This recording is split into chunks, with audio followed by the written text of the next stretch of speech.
Trump versus Biden 2024 के US elections के बारे में हम आपको कुछ बताने जा रहे हैं। जैसा कि आपको पता ही होगा, यूएसए में चुनाव होने जा रहे हैं। तो यूएसए में चुनाव होने की एक खास प्रक्रिया होती है जिसमें प्रेसिडेंशियल डिबेट्स भी होते हैं। तो प्रेसिडेंशियल डिबेट में अमेरिका में इस साल होने वाले राष्ट्रपति चुनाव से पहले ही बाइडेन ट्रंप से पिछड़ते नजर आ रहे हैं। ऐसे में इजराइल फिलिस्तीन के युद्ध पर बाइडेन का स्टैंड उनको भारी पड़ सकता है। ऐसे में अमेरिका और उसके सहयोगी देशों में हलचल होनी भी शुरू हो गई है। मीडिया में अमेरिका के पास इस वक्त कमजोर नेतृत्व होने की खबरें भी है।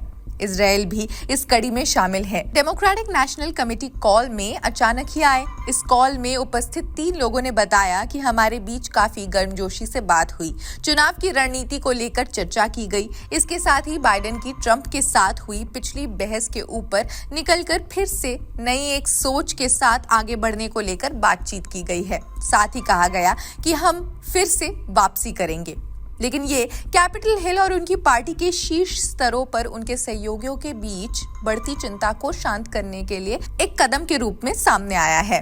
अब आपको बताते हैं बाइडेन की जगह डेमोक्रेट्स किन चेहरों को चुन सकते हैं। गैविन क्रिस्टोफर न्यूसम एक बिजनेसमैन होने के अलावा मंजे हुए पॉलिटिशियन है। फिलहाल कैलिफोर्निया के गवर्नर न्यूसम ने हालांकि बाइडेन के रिप्लेसमेंट को मूर्खता करार देते हुए कहा था कि ऐसा कुछ नहीं है, लेकिन 56 साल के इस व्यवसायी को बड़े दावेदार की तरह देखा जा रहा है। इलिनॉय के गवर्नर जो रॉबर्ट प्रिट्जकर लंबे वक्त से डेमोक्रेटिक पार्टी के सदस्य रहे हैं।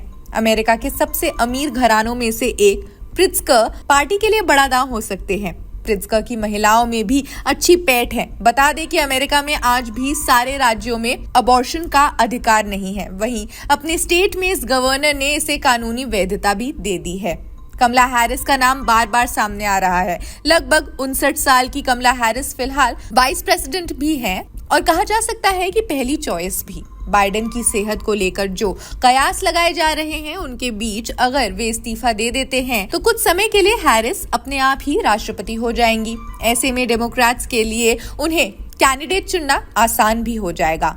52 साल की ग्रेचन व्हाइटमर को भी दावेदार माना जा रहा है। खुद जो बाइडेन लगातार व्हाइटमर की तारीफ करते रहे हैं। डेमोक्रेट्स पार्टी में रहते हुए वे गन लॉ को और सख्त करने, अबॉर्शन से बैन हटाने और बच्चों के लिए यूनिवर्सल प्री स्कूलिंग जैसे मुद्दे उठाती रही हैं, जो सारे वर्गों को भी कनेक्ट करता है। बीते हफ्ते डेमोक्रेटिक पार्टी के उम्मीदवार जो बाइडेन और रिपब्लिकन की ओर से डोनाल्ड ट्रंप के बीच पहली प्रेसिडेंशियल डिबेट हुई।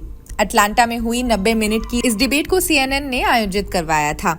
इस डिबेट में इजराइल फिलिस्तीन को लेकर, रूस यूक्रेन युद्ध, चीन से अमेरिका के संबंध, अबॉर्शन, गन वायलेंस, टैक्स, महंगाई, बेरोजगारी, क्लाइमेट चेंज और बॉर्डर सुरक्षा जैसे मुद्दों पर तीखी बहस हुई। यहाँ तक कि अपने बॉर्डर सुरक्षा की नीतियों के लिए क्रिटिसाइज होने वाले ट्रंप ने रेफ्यूजियों के मुद्दों पर भी बाइडेन को घेर लिया।